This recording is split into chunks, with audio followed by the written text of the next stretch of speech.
자, 가볼게요.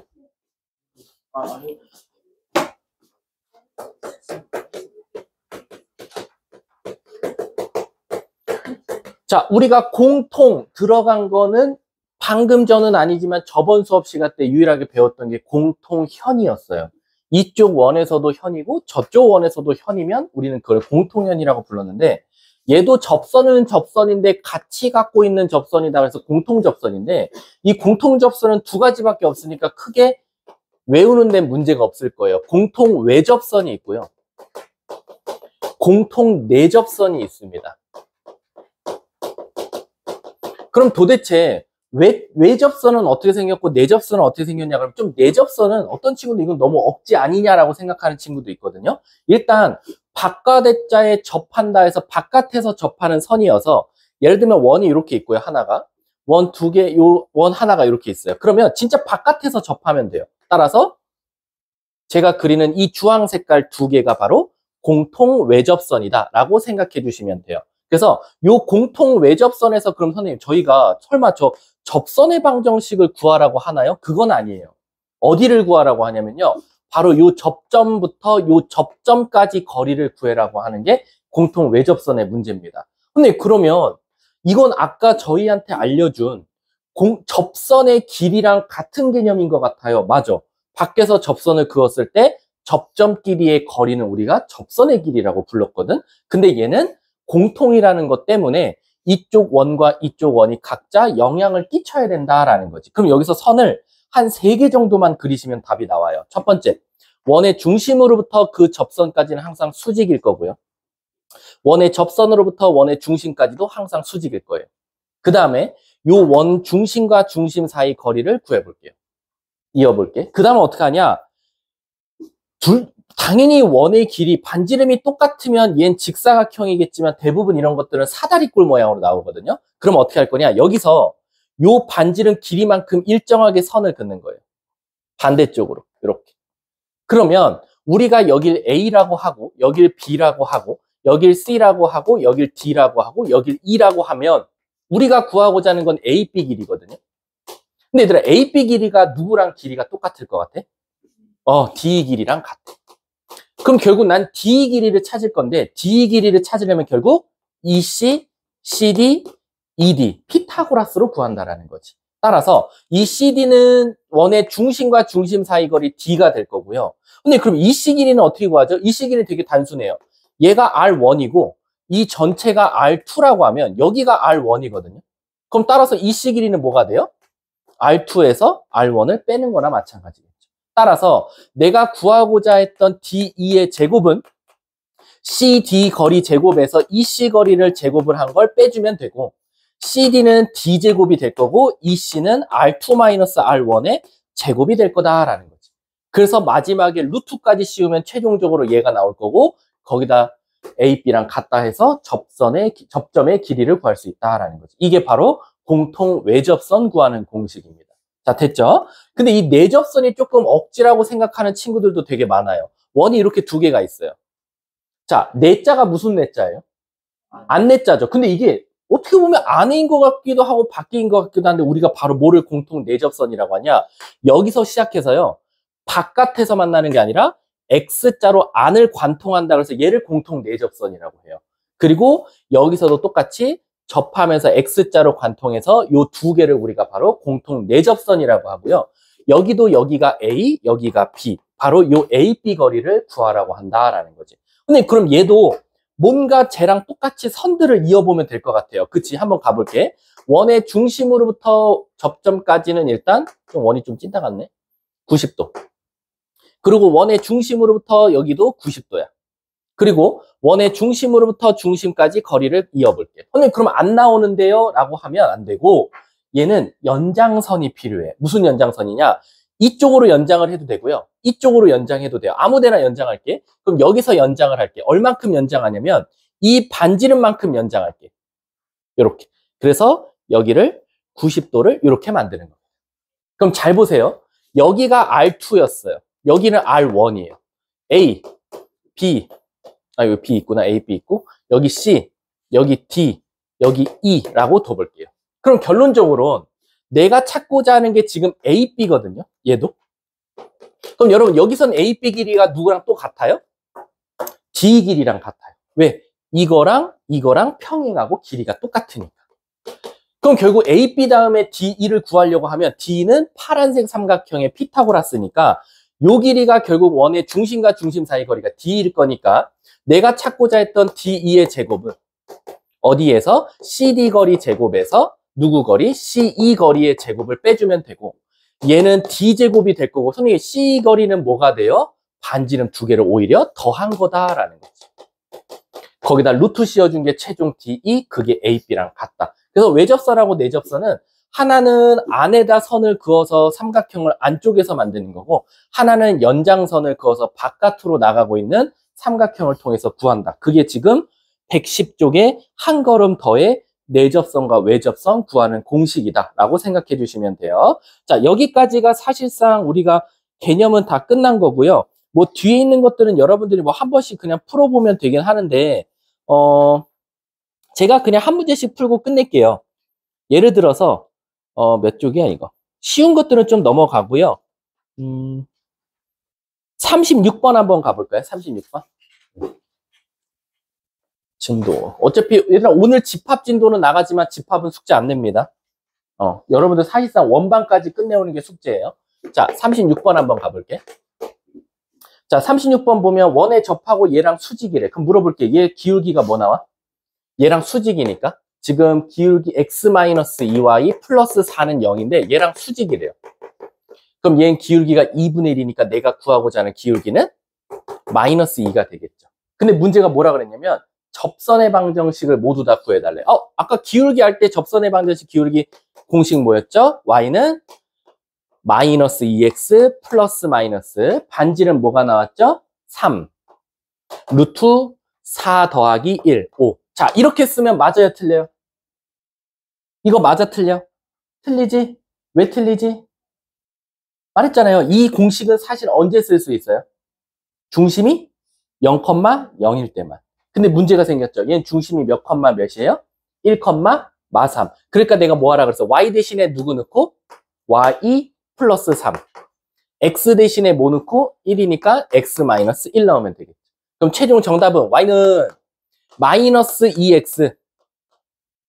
자, 보세요. 여기 플러스 2인데 얘가 넘어오니까 뭐가 나와요? 마이너스 1. 그리고 뿔마 3루트 5. 이렇게 생각해주면 되겠다라는 거지. 이해하셨습니까? 요건 그냥 단순 계산만 잘 쓰면 되니까 답이 좀 되게 회귀망측하게 나옵니다. 아셨죠? 평행 이동까지 된 거나 마찬가지니까. 자, 다음 또 뒷장 넘어가서요. 얘들아, 우리 38번 한번 봐볼까? 38번? 자, 38번 보면 원 위의점에서의 접선이래. 우리 위의점이면 아까 어떻게 하자 그랬지? 그냥 x가 2개, y가 2개라고 해석하자 그랬지. 근데 얘 보니까 표준형으로 고치면 뭐 나오죠? x 플러스 1의 제곱 더하기 y 마이너스 2의 제곱은 이거 좀 조심해야겠다. 잘 보세요. 8이에요, 8. 1 더하기 4, 5죠? 그럼 넘어가서 뭐 나와? 13. 이렇게 나오시면 되겠죠. 그럼 얘들아, 위의점 마3, 마1에서래요. 우리 위의 점일 때 어떻게 문제 풀죠? 얘가 몇 개? 2개. 이 방법대로 하세요. 암산하지 마시고 y-2도 몇 개? 2개. 그 다음 어떻게 해라? 너 하나 들어가. 너 하나 들어가. 그럼 계산만 조금 더러우면 돼요. 마이너스 2배의 x 플러스 1, 마이너스 3배의 y-2는 13. 따라서 마이너스 2x, 마이너스 3y, 마2, 6. 그러면 4. 얘까지 넘어오면 마이너스 9는 0. 이렇게 답을 찾아주면 되겠죠. 근데 얘가 9 앞에가 플러스네요. 다 마이너스 곱해줘야겠지. 답은 5. 이렇게 나오겠죠. 문제 푸는 스킬 배우는 게 아니라 머릿속에 제발 부탁인데 개념이 머릿속에 잡혀 있어야 돼. 자, 40번 봐볼게요. 자, 40번은 얘들아. 이런 경우는 아직까지는 없었거든요. 서울여고 빼고. 진짜 양아치 같은 선생님은 위의점이라는 단어도 싹 지워버리거든요. 그럼 너네들한테 물어볼게. 위의점인지 아닌지는 어떻게 알아요? 자, 물어볼게. 자, 문제에서 이렇게 나왔어. 누가 위의 점이고 누가 밖의 점이야?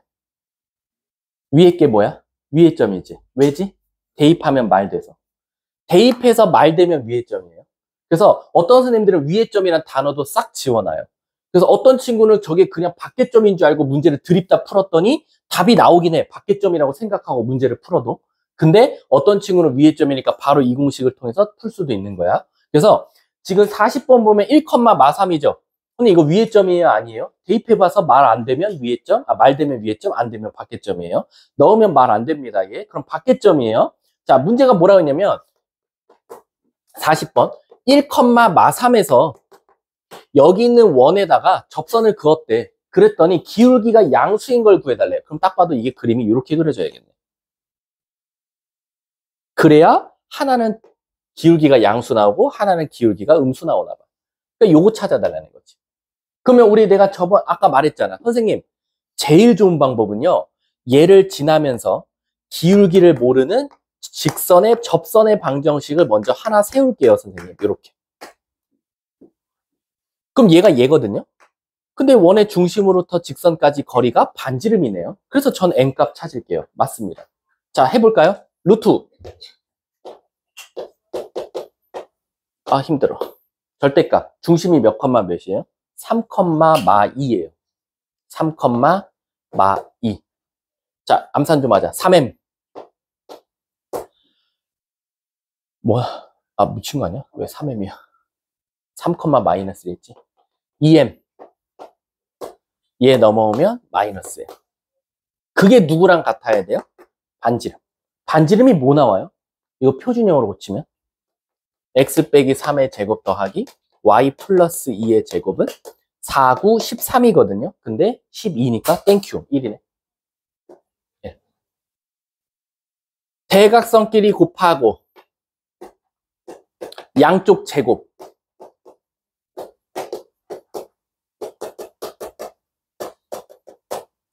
3m, 이쁘다. m 값은 그냥 이쁘게 묶여서 3분의 4. 양수를 했으니까. 3분의 4를 어디다 넣은 게, 문제가 뭘 찾아야 했지? 아, 기울기. 끝났네. 3분의 4. 답은 7. 끝났지. 어렵지 않죠? 뒷장. 여긴 넘어갈까? 아니다. 42번 해볼게. 그래도 한 문제씩 풀어줘야.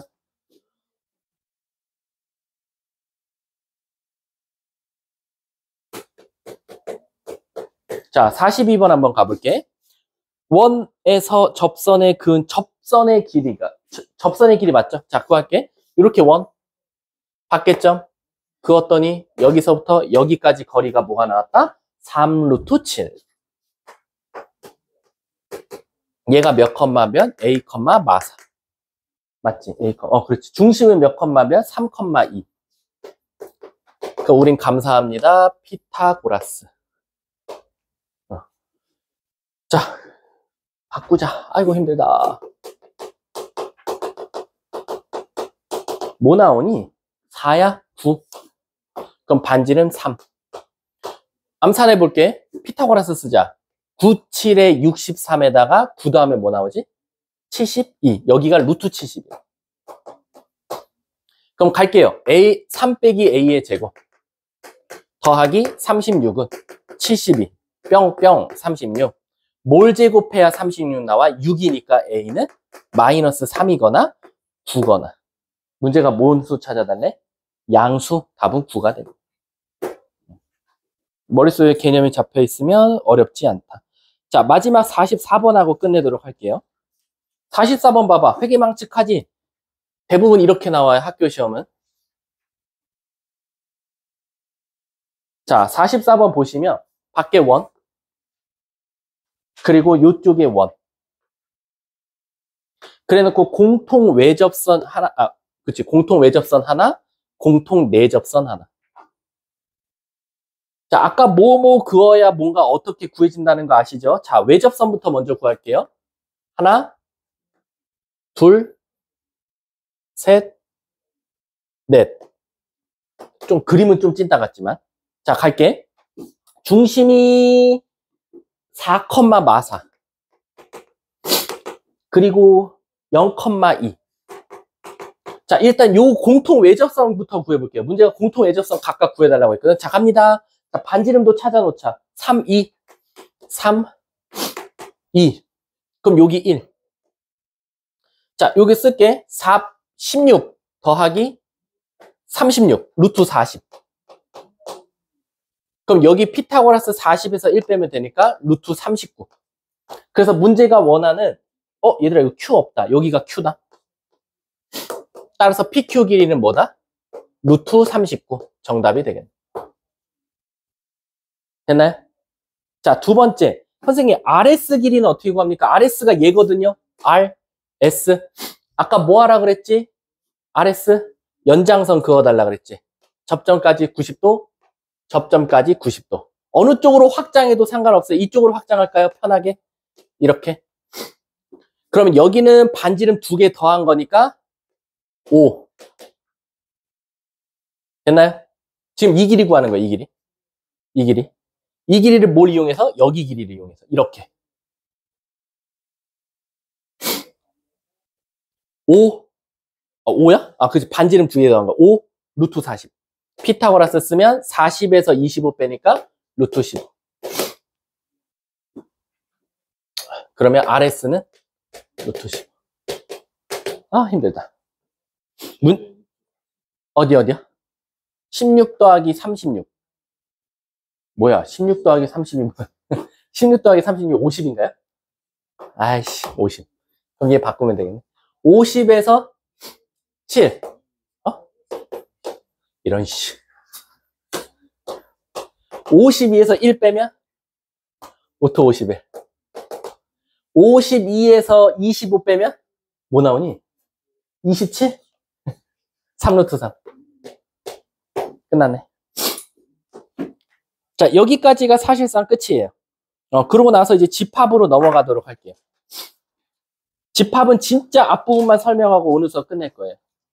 어차피 저한테 시간도 한 20분밖에 없어요.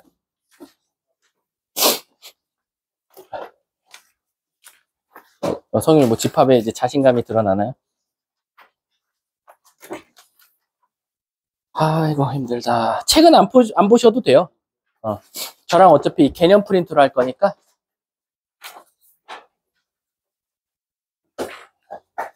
가봅시다. 차근차근 천천히 숨을 돌리고 진도를 나가 봅시다. 호이, 호이. 아이고.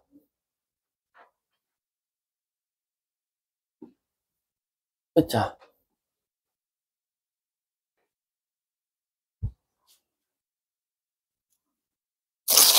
자, 가볼게요. 집합. 자, 집합이라는 것 자체가 0단어로 뭐죠? 집합의 0단어가? 안 해봤어요? 안 봤어요? 바로 세팅이라고 하죠. 셋. 그래서 SET. 우리가 뭐 세트 시킨다라고 하잖아. 우리 세트 시키면 햄버거 세트 시키면 어떻게 돼? 콜라, 햄버거, 감튀. 딱 조합이 돼서 나오잖아. 그래서 우리가 그걸 집합이라고 해요. 그럼 우리가 사실 집합을 그럼 한글로는 뭐라고 말하냐라고 하면 기준을 만족하는, 기준이 있는 것들의 모음이다라고 생각하시면 돼요. 예를 들어서 우리 유파인 학생들의 모임이라고 하면 진짜 유파인을 다니는 학생들만 와야지 다니지 않는 학생들이 오면 안 되잖아. 정확하게 유파인을 다닌다라는 기준이 있기 때문에 우리는 그걸 집합이라고 하고, 대부분 집합은 우리가 앞으로 대문자를 굉장히 많이 쓸 거다. 왜? 수학은 대부분 약속들이, 암묵적인 약속들이 있는데 우리가 대문자를 쓰는 것들이 정해져 있어요. 뭐죠? 좌표, 그치. 그리고 두 번째 각, 그리고 집합. 이런 기호들은 대문자를 쓰고요. 소문자는 언제 쓰죠? 그쵸. 길이. 그리고 또 요것들을 의미하는 원소들을 쓸 때 바로 우리는 소문자를 쓴다라는 거야. 그래서 우리가 기본적으로 어떤 집합 A가 있고요. 방금처럼 유파인에 다니는 친구들이라고 하면 A 친구 있을 거고 B 친구 있을 거고 C 친구가 있다라고 하면 우리가 바로 이 ABC, 소문자 ABC를 바로 집합 A에 들어가 있는 원소다라고 해서 의미를 한다라는 거야. 그래서 우리가 기본적으로 집합 A에 소문자 A는 원소이네라고 하는데 원소가 혹시 0단어로 뭐죠? 엘리먼트라는 게 있죠. ELEMENT. 엘리먼트의 앞 글자가 뭐죠?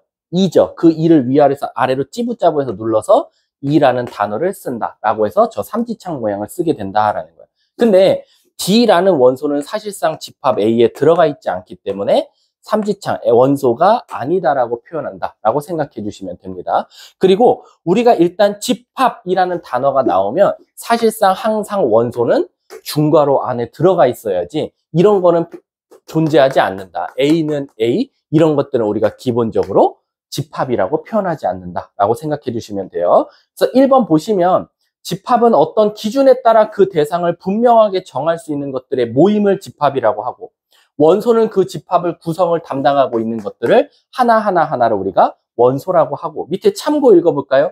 일반적으로 집합은 대문자를 사용하며 원소는 소문자 등을 이용해서 나타낸다. 그래서 그 나타내는 방법이 바로 A라는 소문자 A라는 놈이 집합 A의 원소일 땐 삼지창을 쓰고 원소가 아닐 때는 삼지창이 아니다라는 걸 쓴다라는 겁니다. 근데 그러면 집합을 다 이렇게 항상 나열해서만 써야 됩니까? 그건 아니고 굉장히 원소가 많을 때는 여러 가지 방법을 이용해서 나타낼 수 있는데 바로 원소를 나열하는 집합을 표현하는 방법, 집합의 표현 방법은 도대체 몇 가지가 있냐? 첫 번째는 방금처럼 다 일일이 쓴다 그래서 원소 나열법이라고 한다라는 거지. 그래서 우리가 기본적으로 원소 나열법을 다른 말로 노가다라고 한다라는 거지. 그냥 다 써라 이거야. 자, 두 번째는 다 쓰기 힘들 때는 그림을 이용해서 나타낼 텐데 그 그림을 이용하는 게 바로 벤다이어그램이더라라는 거지. 근데 이 벤다이어그램에는 치명적인 오류가 단점이 하나 있죠. 왜냐하면 모든 것들을 다 그림으로 표현할 수가 없기 때문에 대부분 벤다이어그램 같은 경우는 유한집합일 때만 사용한다라고 생각하시면 돼요. 근데 그럼 도대체 유한집합과 무한집합이 뭡니까? 라고 하면 이 원소 나열법을 하는 방법에는 예를 들어서 이런 것들이 있겠죠. 집합 A에는 A, B, C라고 쓸 수도 있고요. 또 다른 집합 A에는 A, B, C, 점점점이라고 쓸 수 있더라라는 거죠. 이처럼 개수가 특정하게 딱 정해지지 않은 집합을 우리가 바로 무한, 한계가 없는 집합, 따라서 무한 집합이라고도 하고요. 얘는 개수가 하나, 둘, 셋이라고 정해져 있기 때문에 유한집합이라고 한다라는 거죠. 그리고 우리가 이처럼 개수가 정해져 있을 때는 너는 첫 번째야, 너는 두 번째야, 너는 세 번째야. 원소한테 뭐를 부여할 수 있어요? 넘버를 부여할 수 있어요. 번호를. 그래서 우리가 유한집합일 때는 번호를 부여할 수 있다 그래서 넘버링을 붙였을 수 있다 그래서 바로 집합 A 앞에 N자, 넘버의 맨 앞글자를 따서 N을 쓸 수 있다라는 거야. 그래서 이게 결국 뭐냐? 너 유한집합이야? 그럼 그 유한집합에는 번호를 부여하게 될 텐데 그 번호가 몇 번까지가? 1번, 2번, 3번. 그래서 얘는 원소의 개수가 3개야 라고 의미한다라는 거지. 근데 그러면 무한집합은 개수를 표현할 수 없습니까? 네, 없습니다. 답이 뭐 무한계다 그런 것도 존재하지 않기 때문에 사실상 무한집합에는 넘버링을 할 수 없다라고 생각하시면 돼요. 자, 그 다음 세 번째. 이제 그림도 안 되고 직접 쓰는 것도 어렵다라고 하면 우리는 바로 그것의 공통점을 찾아서 제시해보자. 그래서 바로 이거를 조건제시법이다라는 거지. 근데 이 조건제시법에는 무조건 국룰이 있습니다. 제가 노란색으로 쓰는 건 꼭 써 있어야 돼요. 바로 집합 A라는 놈은 X 바 X는 하고 요 뒤에는 블라블라블라블라 그 다음에 중괄호 닫자라는 거지. 이게 빠져 있으면 무조건 다 틀린다. 사실 중앙여고는 올 객관식이고 이대부고는 단답형밖에 없기 때문에 이 조건제시법은 대부분 단답형이거나 서술형으로는 절대 출제가 안 되니까 걱정하지 않으셔도 돼요. 근데 왜 조건제시법은 단답형과 서술형으로는 왜 출제를 못합니까? 라고 하면 하나의 예시를 보고도 여러 개의 조건제시법이 존재할 수도 있기 때문에 선생님이 그걸 다 일일이 확인할 시간이 없어요. 예를 들면 뭐냐면 2468 요거를 보고도 어떤 학생들은 짝수라고 말할 수도 있고 어떤 학생은 2로 나눴을 때 나머지가 0인 거라고 말할 수도 있고 어떤 사람은 홀수에다가 1씩 더한 거라고 말할 수도 있고 이게 같은 원소 4개를 보고도 여러 가지의 조건이 제시하다 보니까 사실상 선생님들이 자칫 잘못하다가는 한 문제인데 조건제시법 답이 여러 개가 나와서 일일이 확인해야 되는 사태가 발생하기 때문에 절대 단답형과 서술형으로는 못 냅니다. 대부분 이런 것들은 객관식으로밖에 출제를 할 수 없다라고 생각하시면 돼요. 그래서 이 X바 X는 이거를 쓰긴 쓰는데 이게 무슨 뜻인지 모르고 고등학생을 졸업하는 친구들도 많아요. 잘 볼게요. 집합 A라는 놈은 요 소문자 X를 원소로 갔는데 그 근데 이 소문자 X는 사실 이러한 이유에 의해서 탄생해. 어떻게 보면 이 뒤에가 이유를 쓰는 칸이다 라고 생각해 주시면 돼요. 그래서 예시를 들어드리면 이렇게 나오겠죠. 집합 A는 X를 원소로 가져. 근데 그 X는 이러한 규칙에 의해서 나와라는 거야.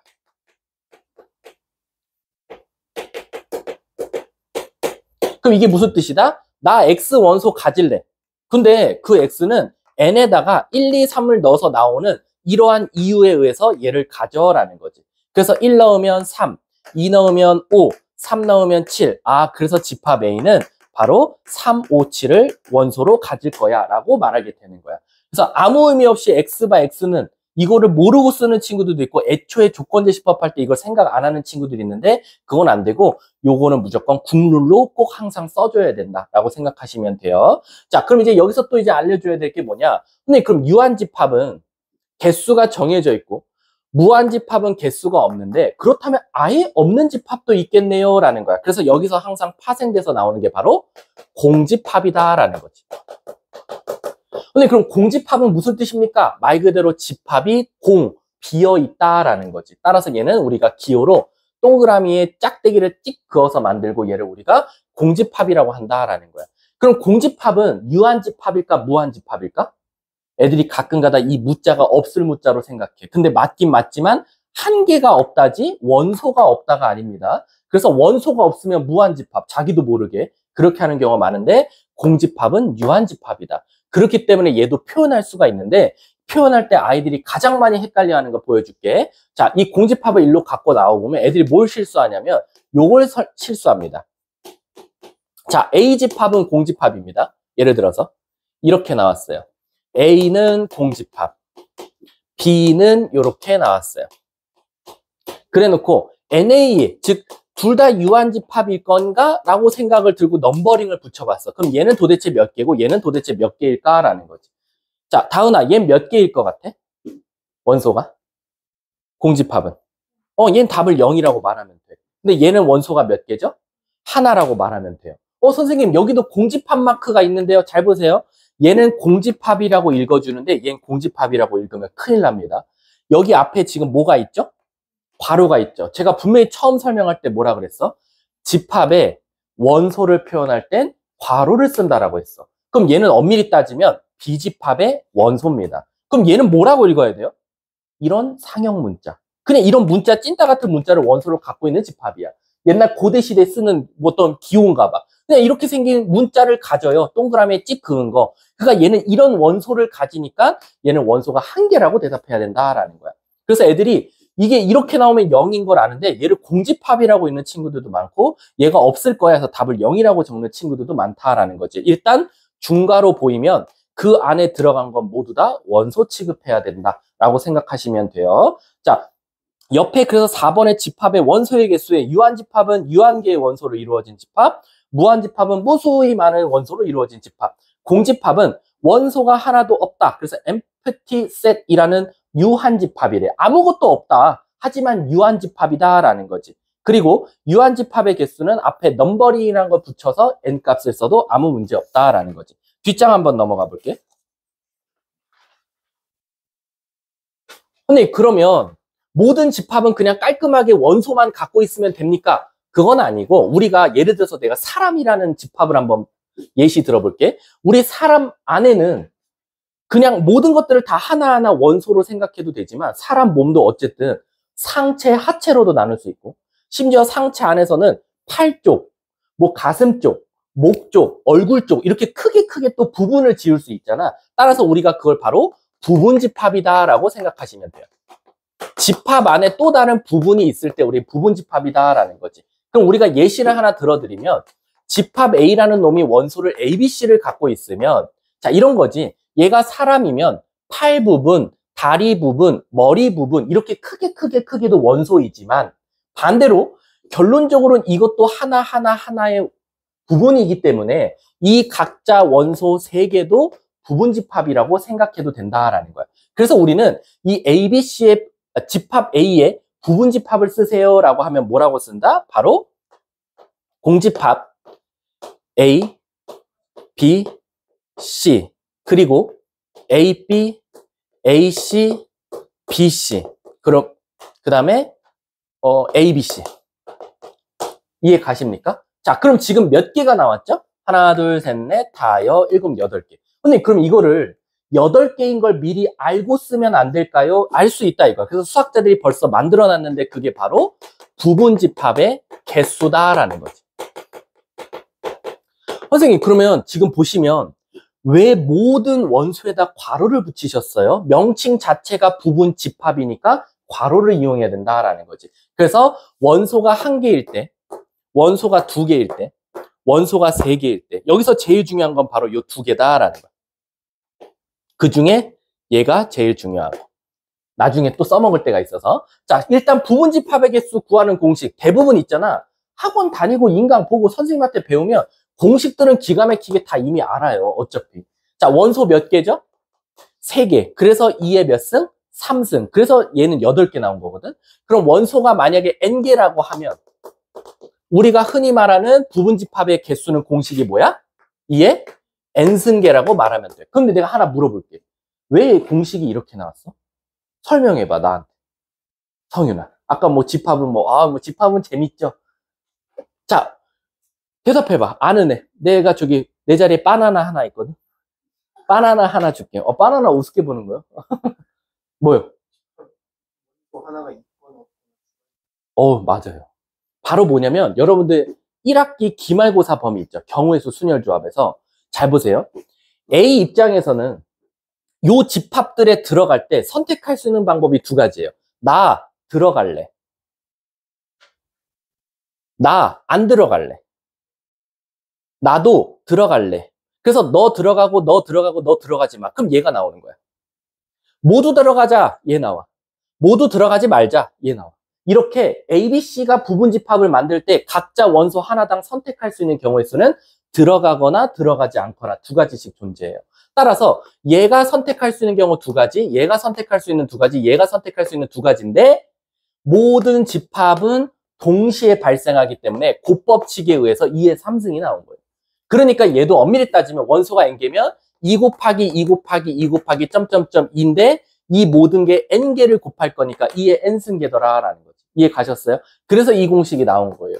그리고 이걸 설명할 수 있어도 이해가 가능한 게 경순조를 배웠기 때문이다라는 거야. 그럼 여기서 이제 우리는 한 단어가 더 추가된 진부분집합에 대해서 배울 거다라는 거야. 근데 이 진이라는 것 자체가 바로 리얼이죠. 리얼. 진짜라는 거야. 무슨 뜻이냐? 아예 사람 몸에서 부분을 말해봐. 팔 부분, 머리 부분, 다리 부분 이렇게 말하면 되지만 사실상 부분집합 안에는 자기 자신도 들어가 있다라는 거야. 사람 안에 사람이. 근데 사실 사람이 사람한테 들어가 있다? 이건 진짜 부분집합은 아니지 않냐? 그래서 바로 앞에 진이 붙었을 때는 전체 부분집합 개수에서 자기 자신 하나를 뺀 2의 n승 마이너스 1의 개수다라고 대답하시면 된다라는 거야. 이해하셨습니까? 자, 그럼 이제 애들이 이제 제일 걱정하는 게 뭐냐면 요 놈이죠, 요 놈. 공집합. 이 공집합은 모든 집합의 부분집합이다. 이게 사실 되게 유명한 말이죠. 공집합은 모든 지구상에 존재하는 모든 집합의 부분집합이다. 이게 무슨 뜻이냐면 얘는 우리가 흔히 말하는 수학에서 뭐라고 말하냐면 진리라고 말합니다. 무슨 뜻이냐? 바로 절대불변이죠.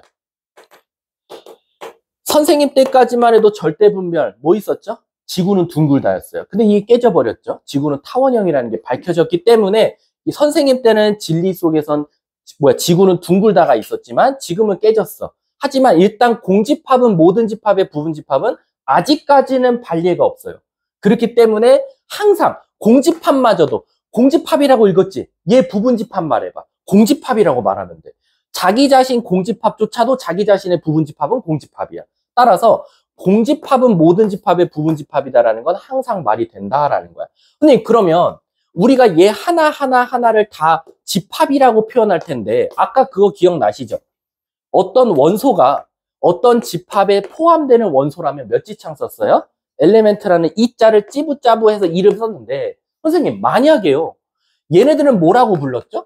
부분집합이라고 읽었거든요. 그러면 얘처럼 원소와 집합이 아닌 집합과 집합일 때는 어떻게 합니까? 라는 거야. 집합과 집합일 때는 원소로 평가할 수가 없어요. 왜? 뭐 있어? 집합과 집합일 때는 원소로 평가가 안 돼요. 근데 잘 보세요. A, B 집합은 A, B, C 집합에 뭐 있죠? 포함되어 있죠. A, C는 A라는 집합 안에 뭐 있죠? 포함되어 있죠. 우리 포함되어 있다 고교 필수 단어 뭐 있죠? contain이죠. 그 앞 글자를 따서 바로 C라는 단어를 쓴다라는 거예요. 이해하셨습니까? 지금까지는 그냥 이렇게 생긴 모양, 이렇게 생긴 모양, 이렇게 배웠는데 이제 문제를 보고 이 새끼가 원소를 의미해. 이거 엘리멘트야. 그럼 삼지창 쓰면 되고 이건 집합이야 라고 하면 컨테인의 C자를 따오면 된다라는 거야. 그래서 우리가 기본적으로 A라는 집합이 있고 부분 집합 A, B라는 놈이 있으면 A, B는 A 집합의 부분 집합이다. 이렇게 쓰면 되고 A라는 집합 안에 공집합은 항상 부분 집합이다. 이 지창을 쓰면 된다. 하지만 CD라는 것은 사실상 집합은 A 집합에 포함되지 않는 부분 집합이니까 짝대기를 그어버리면 된다라는 겁니다. 이해하셨습니까? 쭉 제가 아주 나열해서 알려드리는 겁니다. 그래서 밑에 뭐 부분 집합이라는 게 얘들아, 우리 이거죠. 영단어도 그냥 알아두면 참 재밌는데 우리 두 번째를 의미하는 어원이 뭐가 있죠? 두 번째라기보다는 아래쪽을 담당한다. 우리 물 아래쪽. 아니, 언더도 있는데 우리 하나 더 있잖아. 우리 그 맞나? 그 물에서 싸우는 군인을 뭐라고 말해? 아이고 뭐 해구는 영단어로 뭐야? 그치? 근데 아래쪽에서 싸운다.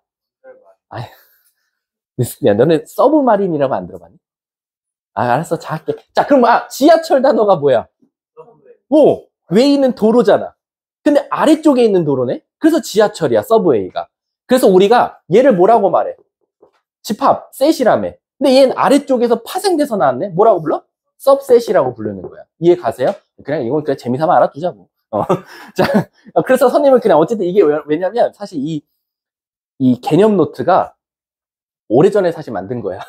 그래서 워낙 옛날 거다 보니까 이런 영단어가 들어가 있어. 어쨌든 부분 집합은 그 밑에 쭉 써 있고요. 성질만 읽어볼게요. 모든 집합은 자기 자신의 부분 집합이다. 자기 자신 또한 자기 자신에 들어가 있고. 두 번째, 공집합은 모든 집합의 부분 집합이다. 그리고 세 번째, A가 B한테 포함되어 있고 B는 C한테 포함되어 있으면 A는 C한테 포함되어 있다. 이게 바로 네 글자 뭐죠? A는 B한테, B는 C한테, 따라서 A는 C한테. 호승쌤은 잘생겼다. 잘생기면 착하다. 따라서 호승쌤은? 그렇지. 요 세 개의 문장이 성립하는 걸 네 글자로 뭐라고 해요? 3단 논법이라고 하죠. 그래서 우리가 기본적으로 이제 집합부터는 3단 논법을 되게 많이 쓸 거고 특히 이 3단 논법이 가장 힘을 발휘할 때가 언제입니까? 명제에서 엄청나게 발휘할 거예요. 왜냐면 우리가 나중에 가면 역 배울 거고 배울 거고 대우 배울 텐데 거기서 바로 P이면 Q이다 충분조건 이딴 거 배우면 나중에 3단 논법 쓸 거라는 거 꼭 알고 계시면 되고요. 밑에 8번 보시면 뭐 있습니까? 부분 집합의 개수 2의 n승계고 진부분 집합은 자기 자신을 뺀 2의 n승 빼기 1이다 라는 겁니다. 아셨죠? 그래서 일단 진도는 여기서 마치도록 하고요. 남은 시간은 숙제 검사하면서 숙제 마무리 하세요. 수고하셨습니다.